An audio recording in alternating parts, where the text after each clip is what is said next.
consigliere esecutive et cari colleghi.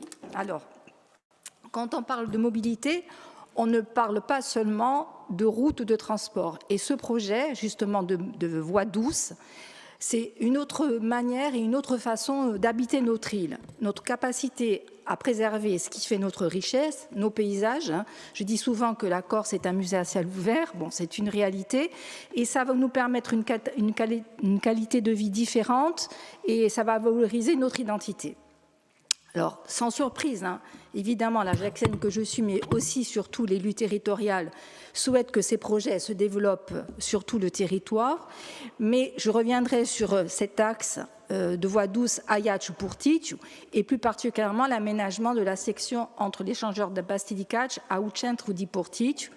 Mais je crois que ce projet, enfin j'en suis certaine, puisque vous venez de le dire, monsieur le conseiller exécutif, va aller jusqu'à Cotitiavare, jusqu'à la place d'Argent. Alors, ce qu'il faut voir, c'est que ce projet n'est pas un simple projet d'aménagement de voirie, mais il s'inscrit vraiment dans une vision d'ensemble qui est portée par l'esprit de la collectivité de Corse pour le territoire.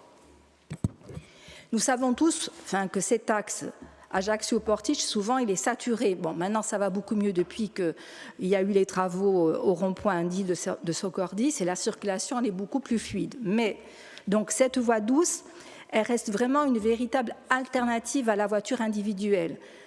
Bien qu'on l'a vu et on l'a rappelé hier lors de l'examen du budget des taxes fiscales sur la voiture, il a été dit que la voiture reste le moyen privilégié pour les Corses, donc pour se déplacer.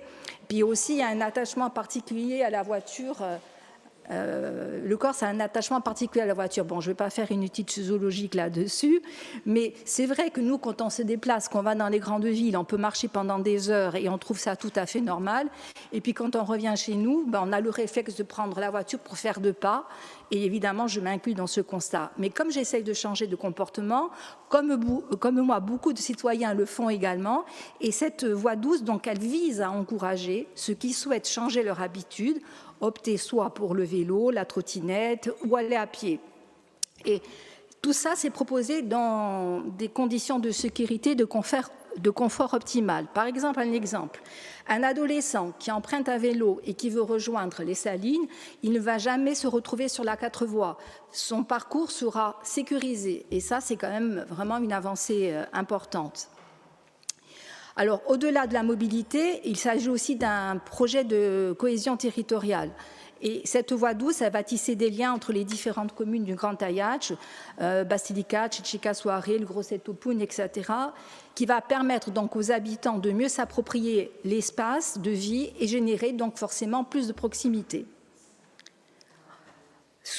Enfin, je pense vraiment que ce projet doit rester partagé avec les riverains qui ont la possibilité de faire des propositions d'amélioration, avoir des indicateurs de suivi, mais vous l'avez évoqué, monsieur le conseiller territorial, afin de connaître le taux de fréquentation et évidemment réajuster si nécessaire.